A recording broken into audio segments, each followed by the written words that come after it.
This is the Artist Entrepreneur Podcast. We are your hosts, Amanda Ritchie, Noah Dock, and me, Kerry Wee. We're three artists brought together by the love of circus and dance. Amanda from the world of Cirque du Soleil as an aerial soloist. Noah, our academic, and me from the commercial dance world. This is one of the greatest jobs in the world, but it comes with uncertainty. Each episode contains insight on how to pursue art-based businesses. We'll have a variety of guests and have lively weekly Discord. Tune in every week to hear our perspectives on the minefield that is the artist's way of life.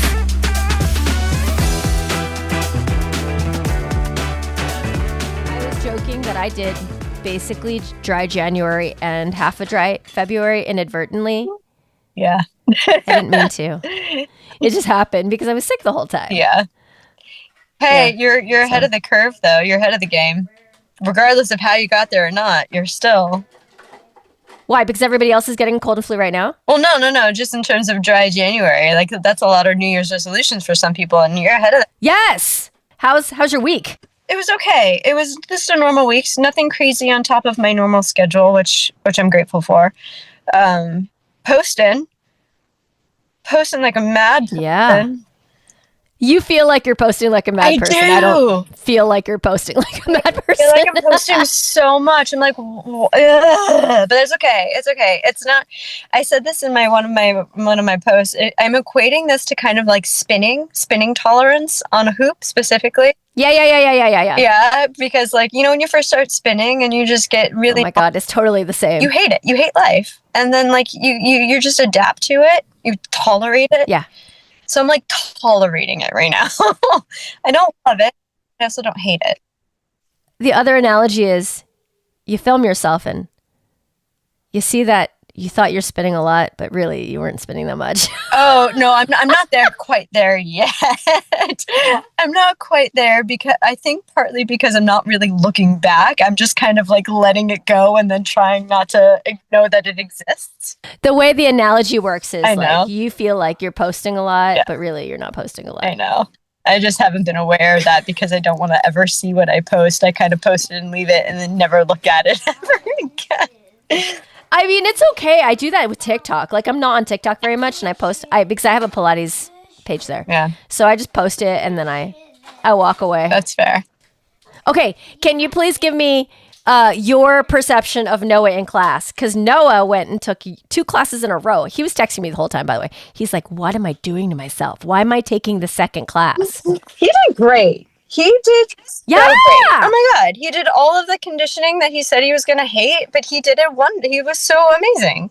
I don't know what it was. Yeah, because he's strong. Yeah. Yeah. I know. When is Noah coming? So he's such a talent up there, but he goes up there and he's like, I used to feel good up here. Yeah. But his movement quality is so melty. It's so buttery. It's so pretty. Like his movement quality is stunning. Yeah. Yeah, he did great. He's strong. He did all the things.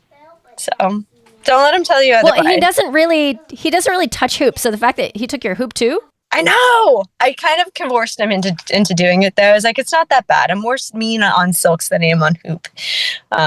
So yeah. Noah! No. You know I'm your boss. What? You know I'm your boss. You know better. I'm not better. That's true. That's accurate. You know better, Noah. You know better. I had to get non-alcoholic alcohol. I'm sorry. Why? Oh, you're making mocktails. I have to make mocktails this Saturday because one of my best friends is pregnant and she's coming to my event. And so I told her, I was like, I love you so much. I'm going to make every drink in a mocktail. Okay, so I literally have been waiting on pins and needles to get a debrief on this cocktail night and on class. Please. We missed you. Let's just say that. Yeah. I missed you guys. We missed you. I want to know. Start with the cocktail hour. Tell me everything from your perspective, Noah. From the From my perspective? from the person who's running the event. I thought it went well. I thought people had a really good time. I think there's a few things that I really enjoyed, which was the sort of conjunction of different circles of my life coming together, which is always really nice. I always loved like doing that, like at events and things like that, where like people from college and people from high school and people from dance, people from skiing would like all sort of come together, and I thought it was really nice to see like different worlds sort of interacting. Collide. Yeah. I worked really hard on that setup. I brought this up to a few times now to people. Is like, originally this was like really gonna be a test. I was like, I'm gonna like set up my living room and like, I'm gonna get like a couch and borrow some chairs, make it like a lounge. And then I went to IKEA on Thursday and I saw these fucking bar tops and I was like, this is exactly what I want. Fuck it, go big or go home. And I just like did it. I was like, I'm gonna buy them. I can return them later if I need to. And like, let's just really do it. Let's do it exactly the way that I want to do it. And I thought it looked really good. I thought it was very successful in that way. I think the drinks were great. People enjoyed them. I think the two really great takeaways are that I've had people and I've seen people since who were not there, who are friends with people who were there, who I've randomly seen have been like, I'm coming to the next one. Like, and I like people who've been like, I heard about your cocktail event and I really want to come to the next one. Which is awesome. It's really nice to like have people from like fairly far out of my circles to be like, hey, I heard about this thing that you did. I hear it's amazing and I want to come, so put me on the list for your invites for next time, which is really cool. And then feedback wise, like I think I got a lot of really good feedback. There were definitely, and Amanda was not one of these people, but I think she would benefit from it. People were like, you should serve some food. And and hey, I did not complain. and I think that there's definitely arguments for and against. Like I think the idea of serving food definitely complicates it. It also makes it more expensive for not only myself but also the guests. And I don't want it to be that expensive. Also, I love the fact that you just go to drink. That's something that I like really miss about bars in America. Like America, a lot of bars are just they have to have food. They do food and drink. Like there's not a lot of just like you just drink here. And that's something that I really love in Asia and when I go traveling. That I like, that there's a snack or something like that, but it's not like food. That being said, I think there's really fun ways of doing like a drink and a bite. There's a great bar in Thailand that does that called God Bar, and like every single drink is served with a bite. So there's like a ramen cocktail that comes with like a ball of ramen. It's really amazing. And then what I'm really excited about is, obviously I did it last weekend. I'm doing another one this weekend because it was successful. I filled it up by Tuesday. So like all 12 seats were taken by Tuesday. And I'm trying it a different way. So I'm doing exactly the same menu, but I'm organizing it differently. So the way that the one last week worked was everybody came down. There was a part 1 and a part 2. Everybody got like a welcome in drink, which was like a little taster. And then you got to pick one drink from part 1, one drink from part 2. And then everybody got a glass of champagne and a special dessert treat at the end. And this time, after having some feedback with some friends of mine, one of the pieces of feedback that I got was, choice is nice, but it's not necessary. And so this time I'm doing it that everybody will get everything, but rather than getting full drinks of everything, people will get tasters. So the first drink you'll have is a full drink, then you'll get 2 tasters. Then you'll have another full drink, then you'll get another 2 tasters. So that way, you're not having 7 drinks and you're absolutely plastered by the time it's over. But so that this makes me want a cocktail. I haven't had alcohol since before I got sick. Dry January, February, remember? Oh, we're doing It's so February dry now too? Well, no, No, I'm like on antibiotics. Carrie is. It's bad. But yeah, so I'm excited to test out the lack of choice and just really explicit tasting menu experience this Saturday or tomorrow, I guess. I'm also, as much as I am dreading the fact that I have to make non-alcoholic drinks, I am excited about the challenge of making every single one of my drinks non-alcoholic. I think that is a great challenge, and I'm not taking an easy way out because there is an easy way out that I'm not going to do it. And yeah. No, I have questions, and I want Amanda's Amanda's thoughts because she was there live in person. Yeah. So this is basically a curated private invite, and you're charging a ticket? Yes. Okay. Do you mind? Do you want to tell how much this ticket costs to come to your event to have the drinks? So, this first event was $35, and it really was just the reason why I priced it there is I'm not making any money. It's really just to break even, cover the. Well, you bought liquor. a bar too. I did buy a bar, so I'm not gonna break even for a couple of these. Moving forward, it's gonna be $55, and my sort of logic behind it is you're getting anywhere from 3 to 5 drinks. If you think about going out to a bar, you're spending more than that no matter what. But you're getting this cool, omakase curated experience of cocktails, and I think that's really fun.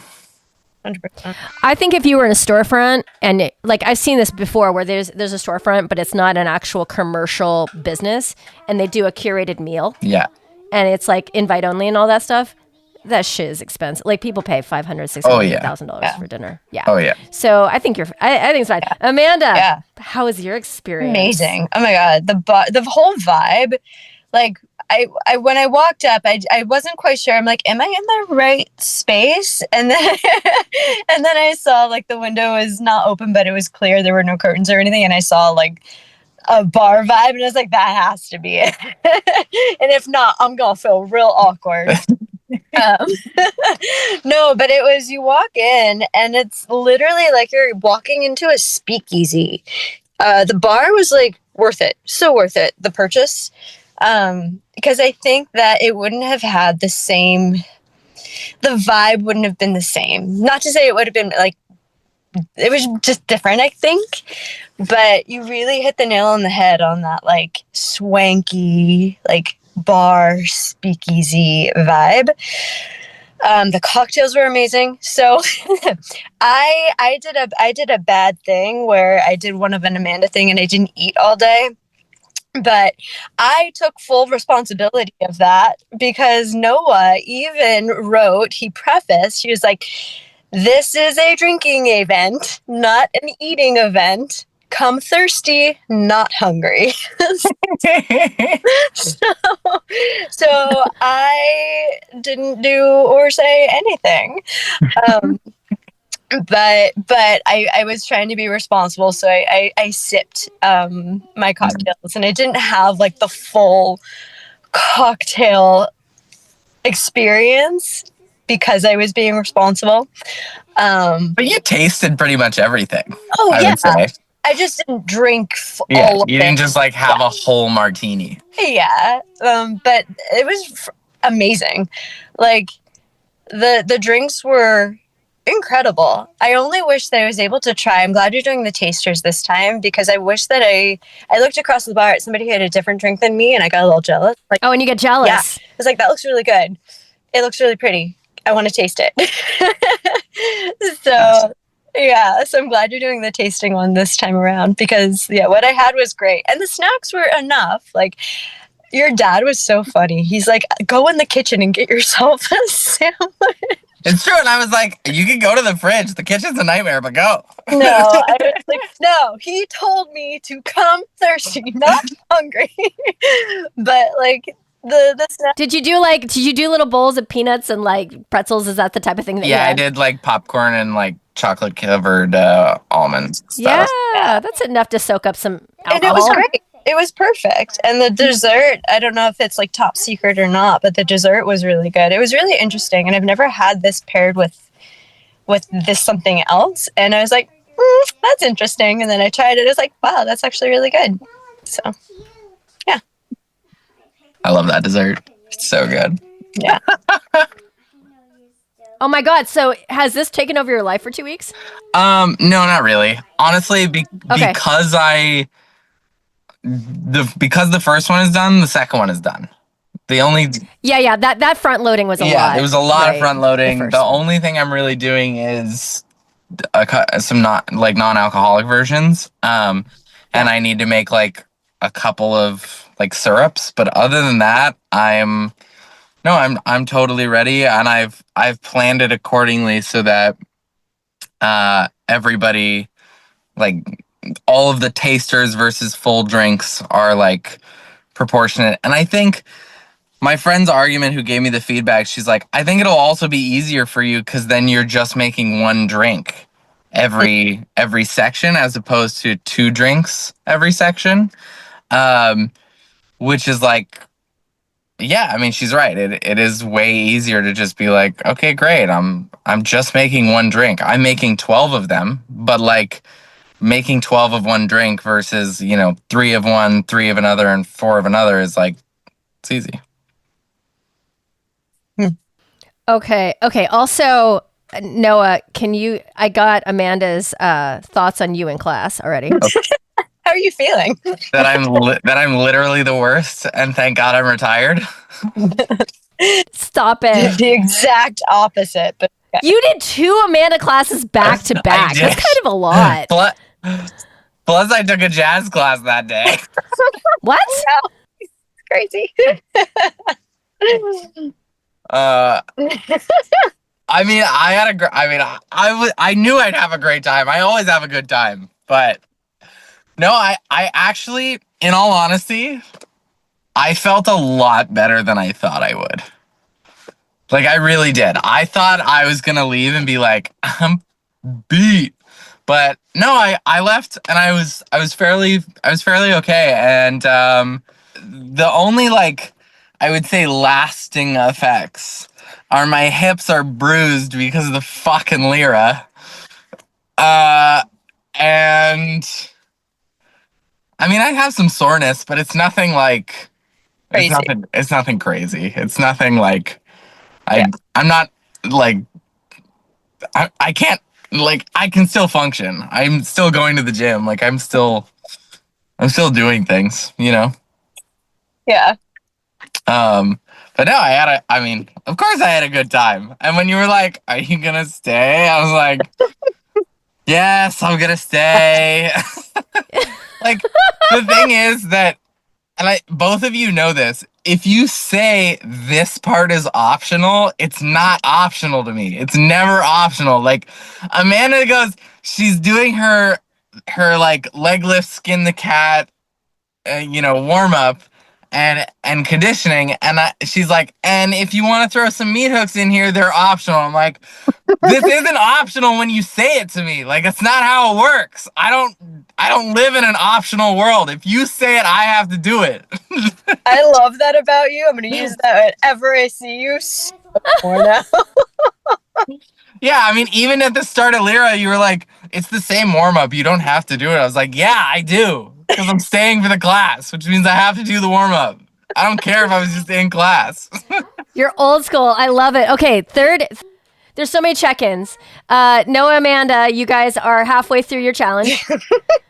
Your posting challenge. There's a lot this week. There's a lot this week. True.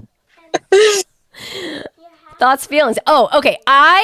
I'll give you my thoughts and feelings. I have been delighted at your content because it feels very authentic. We were just talking about how she feels like she's doing so much, but I don't feel like that at all as the viewer, as the algorithm gives it to me. Yeah. So I saw Noah's bar in real life, which made me happy. Amanda was demoing quite slowly, very, very slowly. And then we had a couple face selfie videos. Yeah. Yeah. So yeah, what are your thoughts and feelings on your halfway through your 2 weeks? Noah, you go first. I've definitely slowed down in the last couple days because I've been sitting at my computer doing not fun work, which is applying for jobs / looking for new clients. And that is not overly, like, there's not a lot to talk about. It's just like me writing cover letters and emails, which is not overly enjoyable. But I did I did 2 real posts for the bar stuff. I'm gonna do more, even though it's sold out. I want to do more just to promote it. I'd like to do more while I'm doing the event tomorrow. I think that is one of my other goals going into it, is that I knew I wasn't gonna have my phone out during the event last Saturday. But now that I have a little bit of a groove with it, I want to take my phone out and take some pictures and be more hi, I'm the person doing this right now. Okay, can I please interject? I really want you to do a selfie video of you making one of these drinks. I can do that. That's what I would like to see. I can do that. But I have loved watching Amanda's stuff. Yes! And I think that we made some jokes about that I know when she has downtime because she's in the car and that's when she films her videos. And I know that that's when she's doing it. Cool. But I also that ab one you posted yesterday, I thought was really great. Come do this ab exercise with me, and it was a good challenge, and I think that's really fun. I think that captivates people a lot because they're ooh, let me see if I can do that, or let me save it for later and do it at the gym, or have someone talk me through an ab exercise. So I'm a big proponent of that, and I think it's fun. I think part of the fun that I'm having with it is watching you hate it so much, which it makes me laugh. But yeah, I think it's good. I definitely need to be better. I need to be better at doing it more consistently. I had it really good over the weekend, and then I petered out a little bit during the week, and I want to do it, I want to be better at the general stuff. I think, Amanda, you've got the general thing going on really well. You're in your car, you're I'm doing it. I don't know what I'm going to talk about, but I'm going to do it.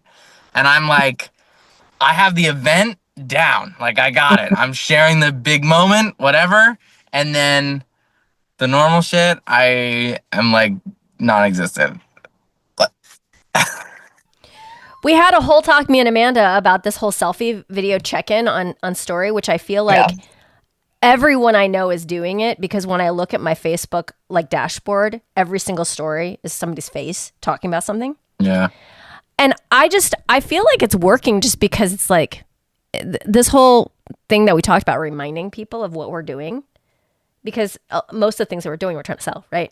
So I think it's very effective. I even have my co-host from my other podcast. She's like, Kerry, you have to remind me to do this. It's actually it's making me think it's really working. Just watching yours. So yeah, I'm excited for you guys. It's great. I think it's fun. So I only did the car talking vlog thing because timing wise, scheduling wise, that's all I could fit in. I couldn't sit and if I have to sit and put a post and like try to get the right clip and then figure out what to say in the comment, like it's just that it's so much. Here I can just say something and then like send it and like I never have to see it again.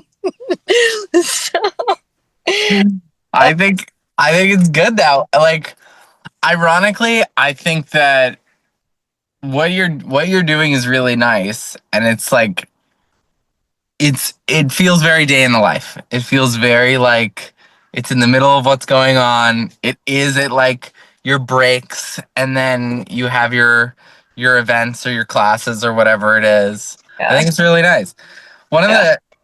I got a piece of feedback or comment from a friend of mine who was watching my social media, and because I'm reposting you and you're reposting me and all that. Yeah. And she was like, honestly, I really liked your outtakes.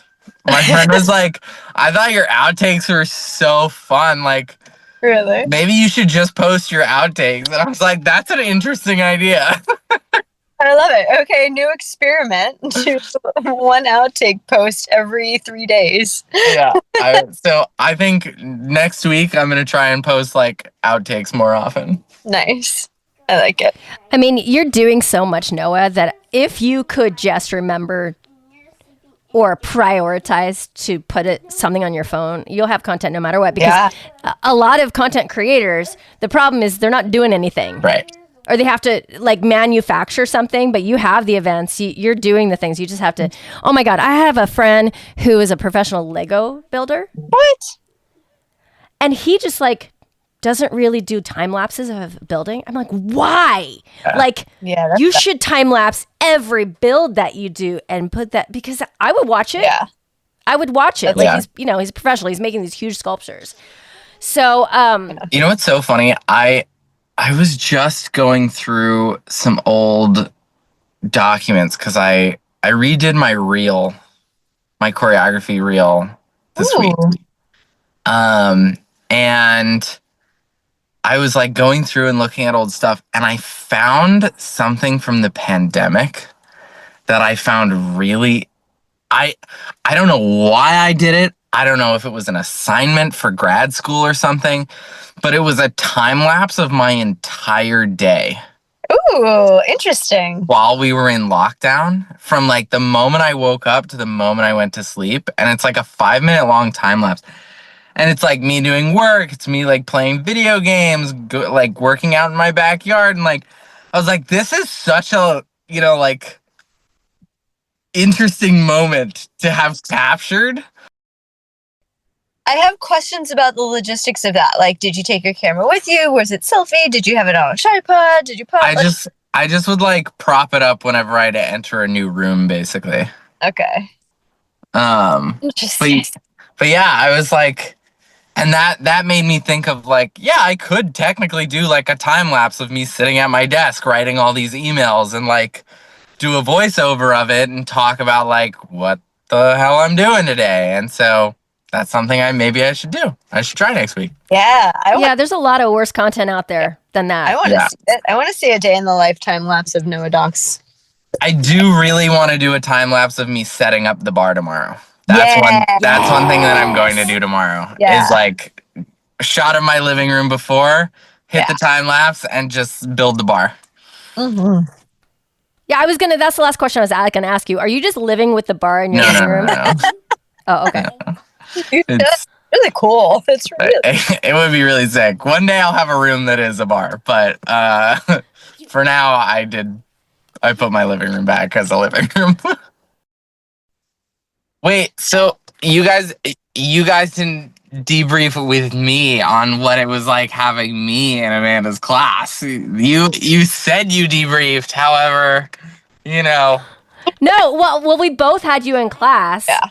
And you're like one of my favorite people to have in class for a couple of reasons, because your movement quality, this is what we agreed on, your movement quality, it's beautiful. We are also saying you go up there, you're like, man, I used to do this and it didn't hurt. And I used to go up there and man, it felt different. And then I love talking. I love just shit talking with you in class. I think that's how we became friends. That's true. Love it. It's so fun. The shit talking is always fun. This shit talking is so fun. So I took notes on some of the questions that we were going to take up that we have not had time for yet. And the two that were most recent, so we can pick one. So pick a drink, basically. Pick a drink. They're both from Noah. One was go big or go home. The other one was how do you feel about starting something new versus starting something again? So you tell me where you want to go. Oh, let's do the second one. Go big or go home I feel like that's a longer conversation. Fair. Also, wait, to like finish up on that, I loved having you in class. It was so fun. I I loved your like Kerry said, I used to be able to do this, and then you go and you do the thing, and it was and he does it anyway. Yeah. And then he's like, "Oh, that got my leg hair." You know, that was the comment after. Okay, now we can move on. I try to be entertaining at the very least. It was great. No, it was wonderful. Come back all the time.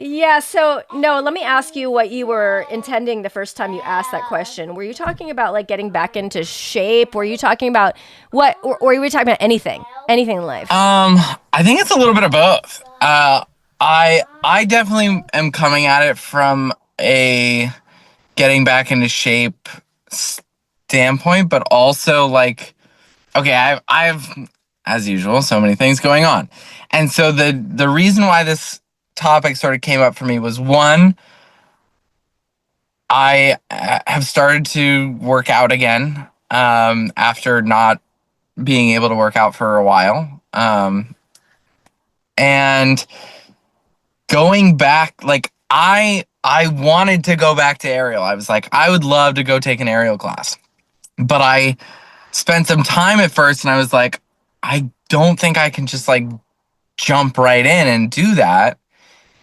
I think like I need to go to the gym for a couple weeks first, or I need to go climbing for a couple weeks first, or I need to have physical therapy for a couple weeks first before I can start to do that again.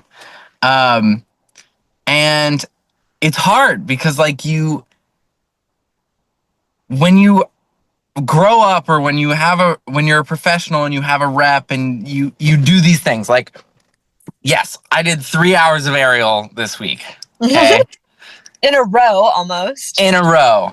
But like, I think all three of us know what it's like to do like 10 hours of aerial every day for 7 days a week. And like, when you have that and you're like, oh, like that was me. And then you're like walking out of 3 hours of aerial, like, where are my shoulders? It like, you have that moment. And I think it's funny that both of you said, you know, the fact that I go up there and I'm like, oh, I used to be able to do this, and then I just go do it.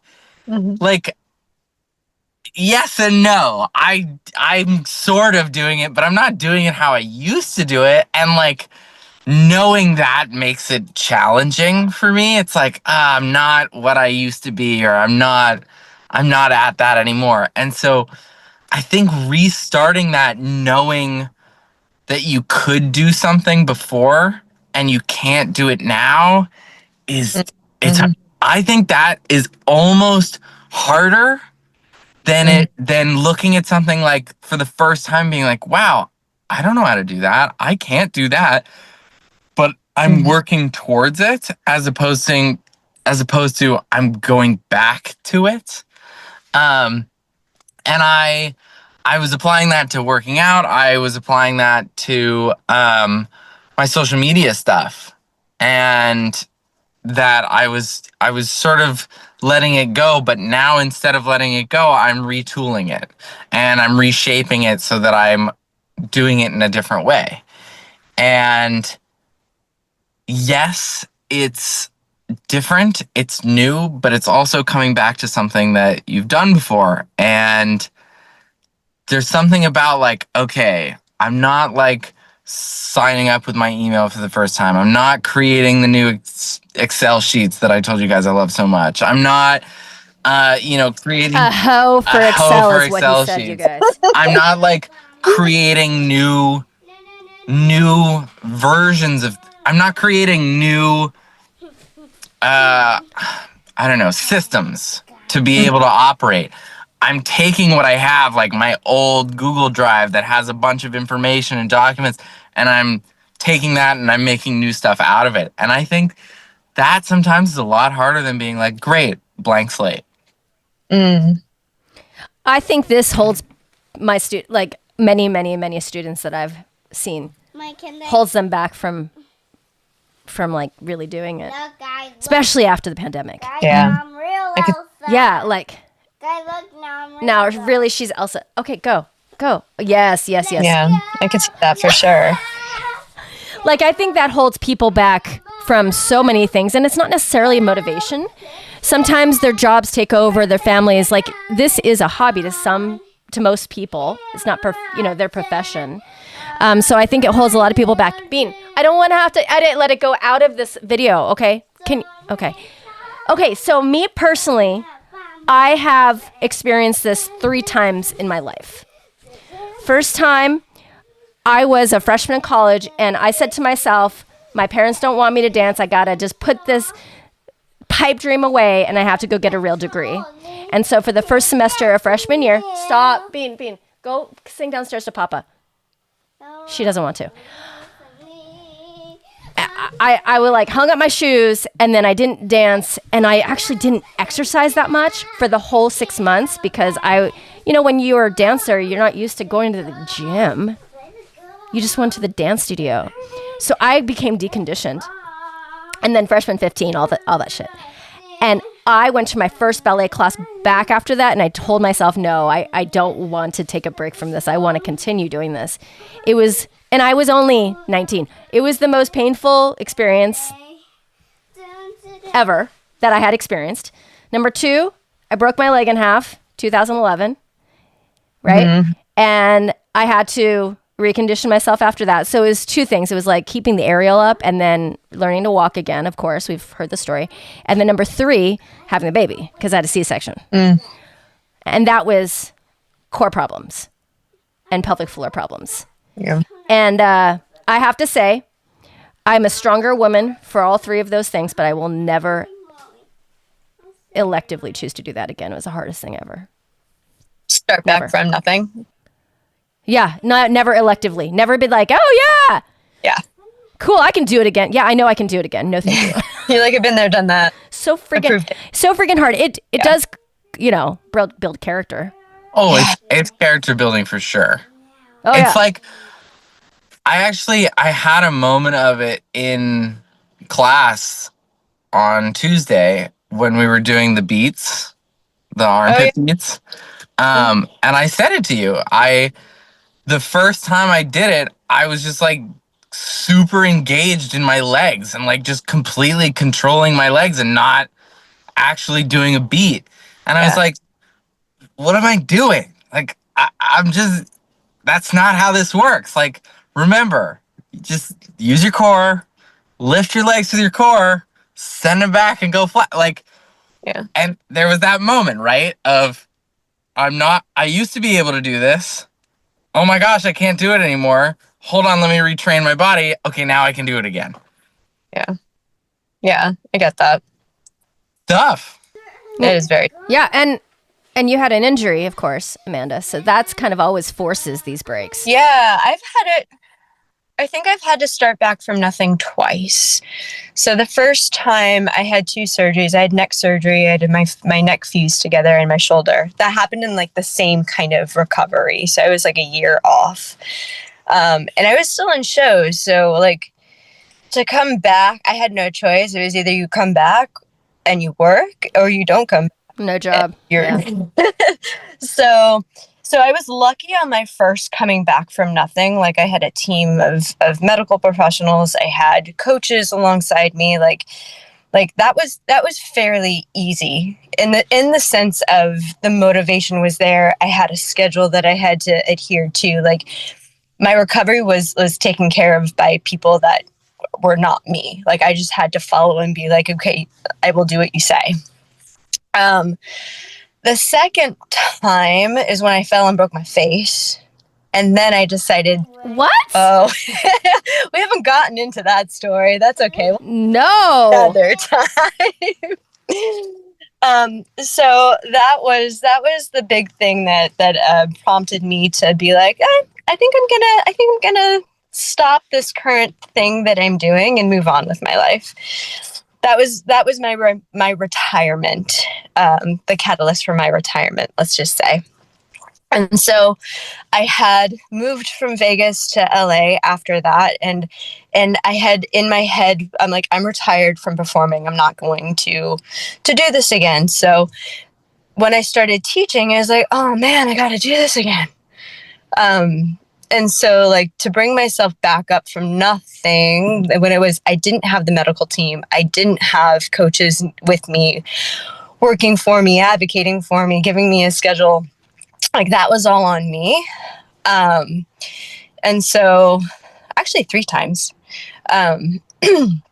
So, but I don't remember how and who and why I did it. I think I love like being physical so much and being active so much that it wasn't as difficult. I just had to figure out all of those missing pieces for myself that I had, prior, like that was taken care of for me. You know what I mean?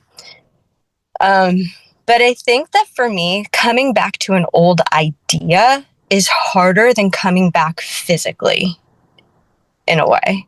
So like if I had an idea to like save for a business and I was like, oh, I want to do this wellness retreat and I have this, and this.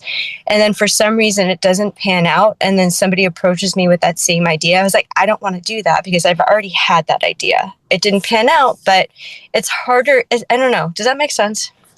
Yeah, totally. Can you remember like any moments where you like went to attempt something that you could do really well at one point and you came back to it, like a move or an exercise or something, and you came back to it and you're like, fuck, I can't do that anymore? Every day. Every day. Well, I was going to say, though, but it like really bothers you. Like it really, this lends itself to, though, I didn't have this problem in my dance career with like facility. What I had after I broke my leg, in the air, I had one experience of becoming confident again. But dancing, I went back and I completely lost my confidence for like 2 years. And dance is really hard if you're not confident. Yeah. Auditioning is really hard. Like when you're just like questioning yourself every single day. It was arguably worse than coming back from my broken leg injury. Yeah. The confidence drop that I experienced. I've talked to people for some of the podcasts I've been doing. Like there's one goalie for the Red Wings who's retired since.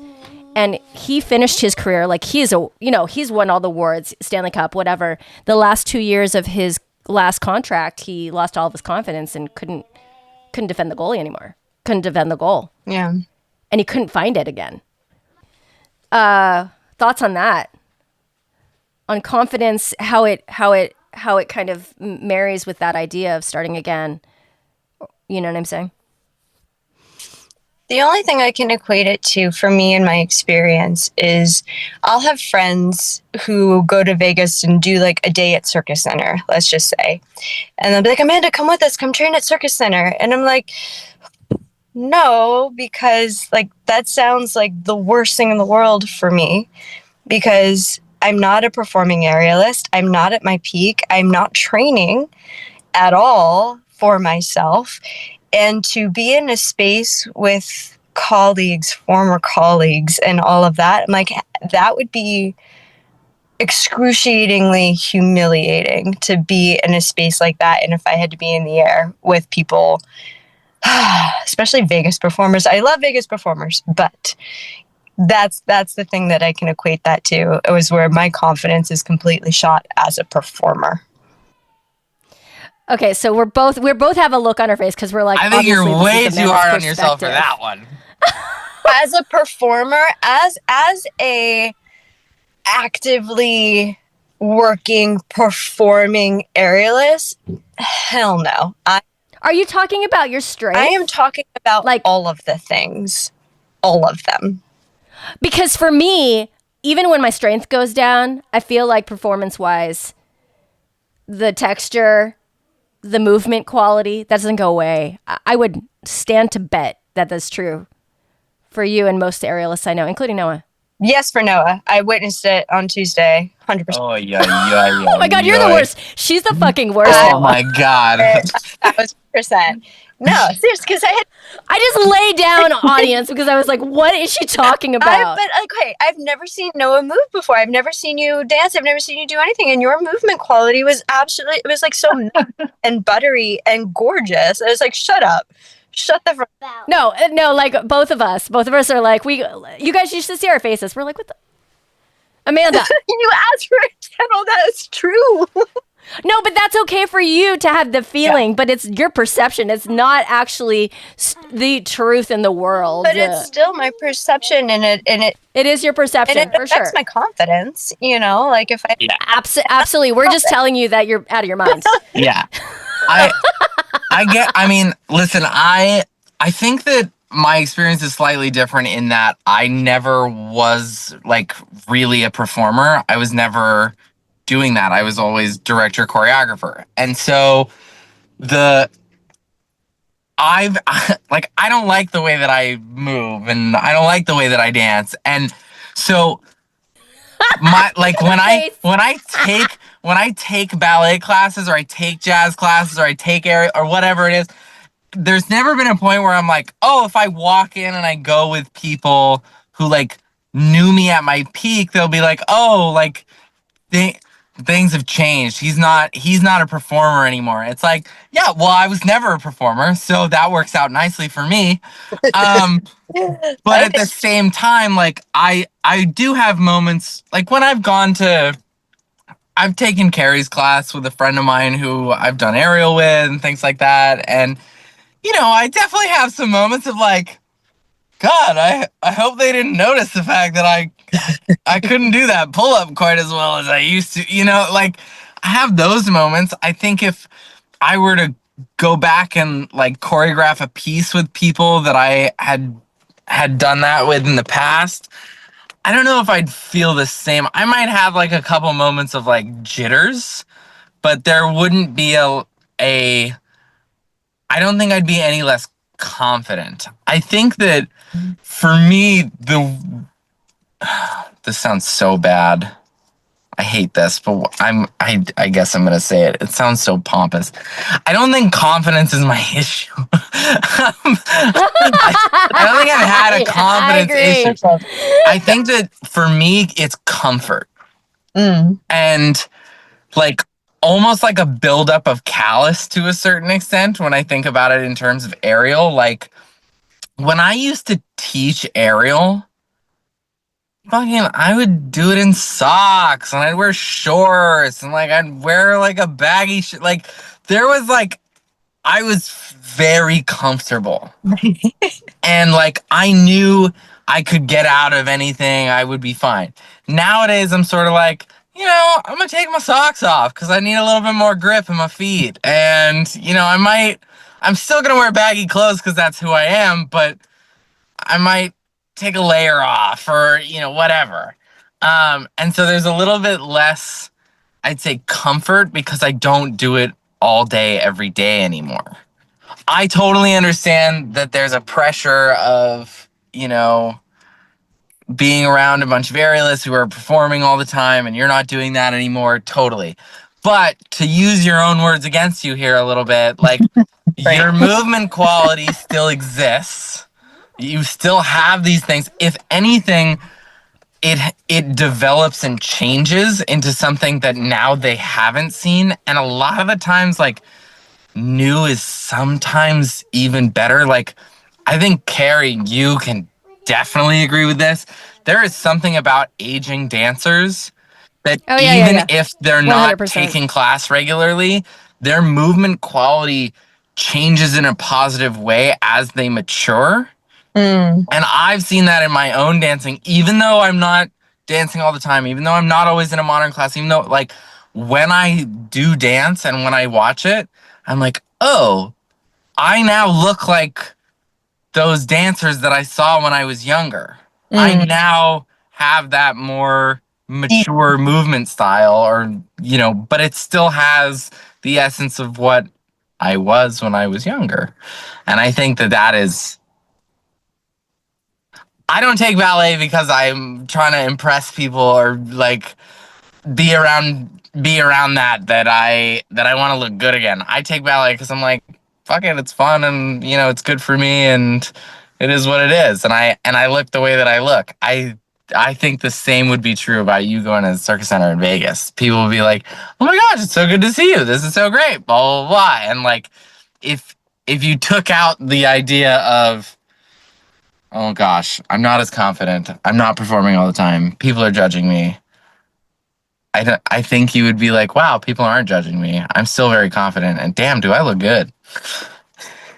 Well, for aerialists, mobility and strength are the ones that go down, and then performance quality / texture can go up very, very high, right? You have to make up for it. You have to make right. Yeah. Like choices, like our artistic choices are more deep. But with dancing, it was different because it wasn't that I couldn't do it. It was that I lost confidence in my ability to remember choreography and kill it. Like with dancing, and I knew when it was happening. Like I was like, I'm completely coming from it the wrong direction. I was really scared to mess up. I was scared to fuck basically all the time for 2 years on a gig. And it's so hard to come from that standpoint. Yeah. Versus like, I'm killing it. Oh, I made a mistake. You didn't notice because I was killing it. And it was just like, I couldn't get myself out of it because of like, I probably needed a lot of therapy around it and I didn't happen to get it. But that's part of the reason why I love aerial, because it seems to be able to, we can really tap into that growing, aging quality and then just hold on to the bits of like mobility and strength that we happen to have. You know what I'm saying? Literally hanging by a thread. Literally. I mean, yeah, pretty much. Yeah.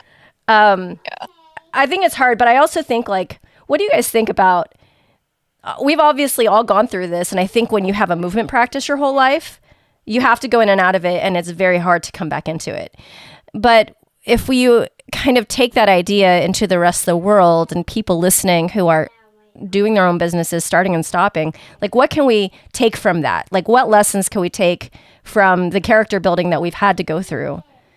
Like, how does this really reach into our business? I mean, I think the most simple answer for me is that I can make a conscious effort to decide to stop doing something or quit something, but I won't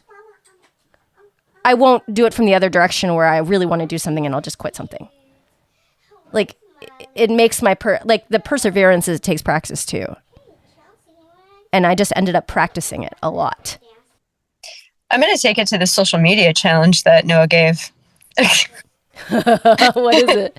Because like to start something new is really hard, right? Especially when you have a lot of judgment behind it and you just have a lot of like anticipatory feelings toward it. Like me for posting. I hate posting because I hate talking in front of people and I hate it. Right. And with this challenge, like I was forced to do the thing, especially when Noah did his first posting challenge and it was like, oh, fuck, it's on. It's actually happening. I have to do this now. There's no backing out. Whereas if he didn't make that first post, I could be like, well, I didn't know it was supposed to start and then just like not do it, you know? But like now that I've kind of gotten into some sort of a rhythm to it, it's not that bad. Like my tolerance has, increased to the thing. And so starting it was really difficult. Right now I'm kind of in the middle of it. But if I were to stop posting, and I can see the benefits that are coming from it. Like I get messages from people all the time of saying like, I love the vlog, or like, girl, I hear you, and like all the things. And so like I see the benefits from it. But if I were to stop altogether right now and then try to get back to it like a month or two down the line, it would be probably really excruciating, right? To get back to it.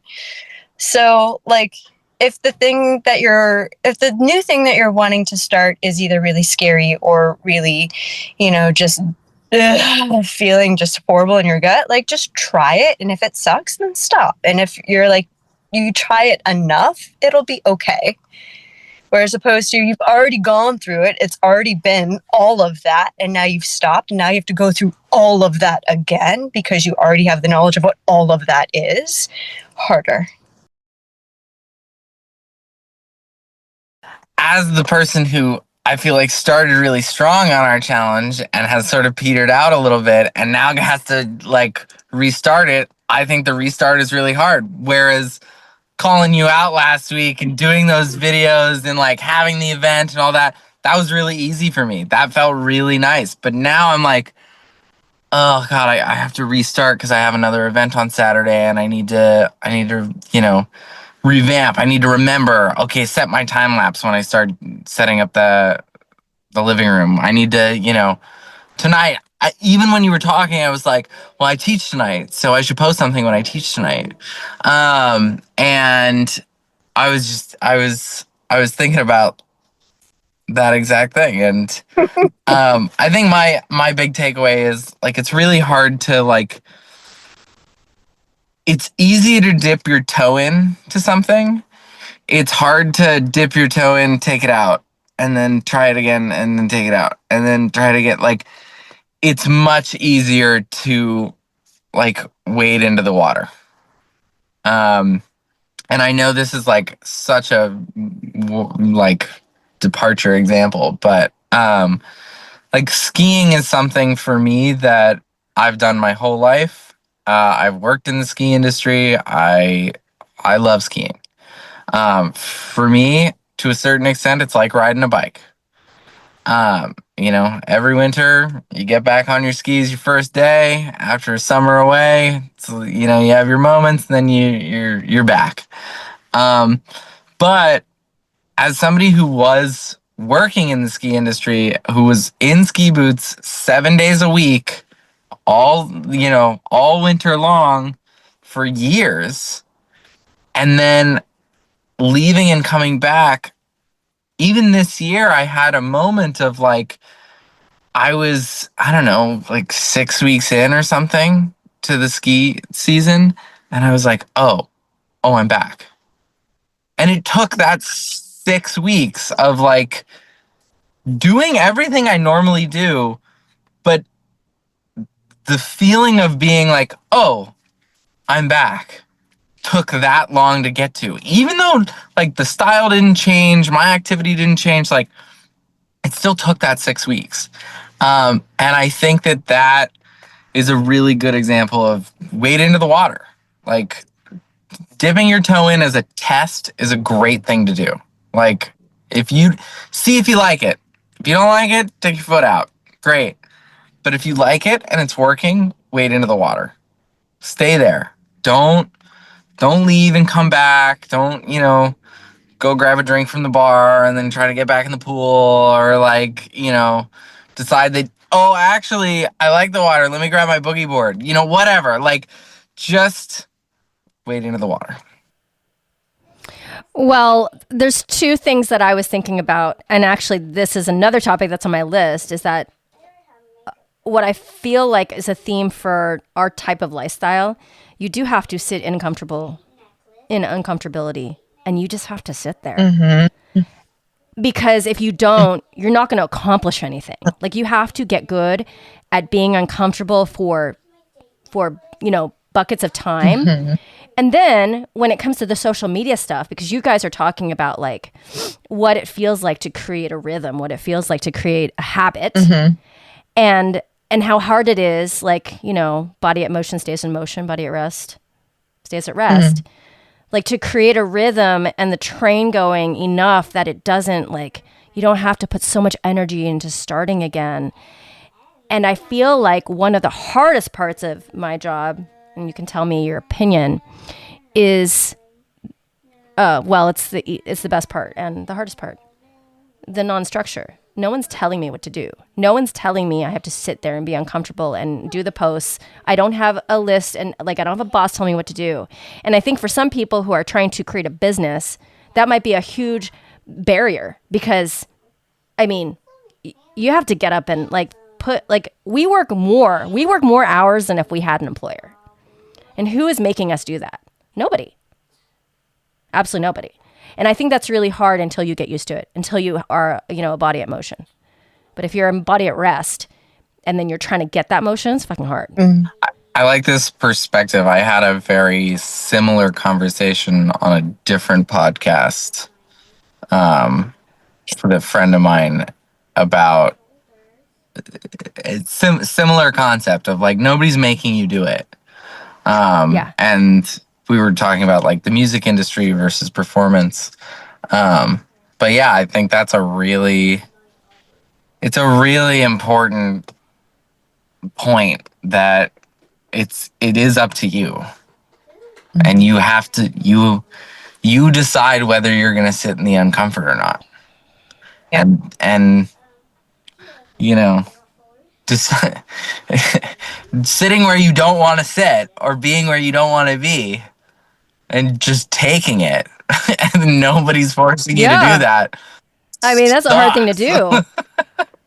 I will say though, like it's one of those things where you have to know yourself. Like if into sitting in the uncomfortability, like if that is something that you really like, everybody struggles with for sure.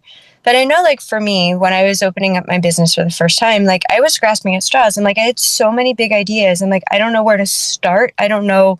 I just need the next step. I need to structure step by step. And, like, I'm cool with sitting in uncomfortable, but I didn't know where uncomfortable was to be in, to sit in. So I knew that about myself. So I actually hired a business coach for them to be like, do this, this, this. Sit in this. I'm like, okay, now I have a pool of uncomfortability that I can wade in.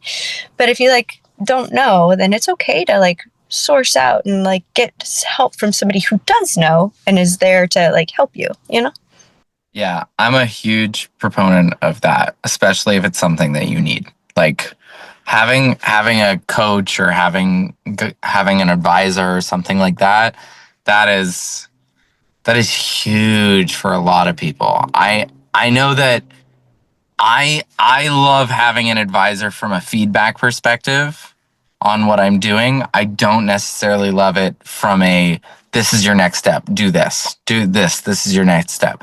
Because I love the uncomfortability. I like the whole reason I took an aerial class was because I was afraid of heights.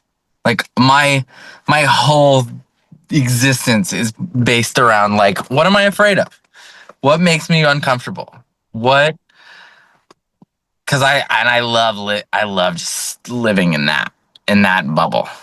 Sometimes not knowing, like I know for me, it was costing me a lot of money and a lot of time. Yeah.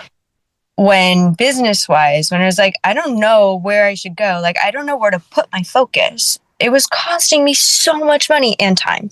Yeah. So this is not sustainable. I need direction. I need somebody to be like, whoosh, here you go, And there's not a dictatorship with that. It's a partnership. Like we work together, my business coach and I, and he's amazing. I love him. But yeah, it's just know yourself. I think enough to be like to make the moves either which way. And if you don't know, ask. Yeah. Yeah. Yeah, like to sit in the right pool of uncomfortable water, not the wrong pool of uncomfortable water, because that's a waste of time. Which is a thing. Yeah. Or to find somebody to sit with you. Yeah, exactly. Exactly. Yeah. Yeah. You guys, I think we're magic. We got some magic happening. It makes me happy. Me too. I love it. Yeah. I love that I get to talk to you every week. I know. Noah, I was telling her earlier this week that I'm not going to go into it too much, but I have an epiphany because of this podcast, because of talking to you guys every week about like kind of putting old things to rest, because in my family, like being, becoming an artist was just like the wrong thing to do. It's just like not a great idea. And through this process, I've taken steps to like finally, this is many years, finally put it behind me. I'm pretty free as a bird right now. I'm feeling pretty untethered to I'm loving that. old shit. Great. Yeah. Oh, yeah. And And so is Bean. She's like, let it go. Bean, Well, say goodbye. Bean is Come here. all of our bosses, so. I know. We should know better. Okay, say bye-bye. Bye-bye, but I'm still your boss. And if you're late again, I'm bossing you again. Heard. Thank you so much for tuning in. You can find Amanda Ritchie at Grounded in Flight on Instagram and at Noah Doc on Instagram as well as Red Flags app. And me, Kerry Wee, you can find at wrapyourheadaroundsilks.com. Thank you so much for being here. We appreciate you. We have so much more coming at you, including guests that are in this art world, that are blazing their way through new businesses, and, just more banter from us. Thank you for listening. This is The Artist Entrepreneur.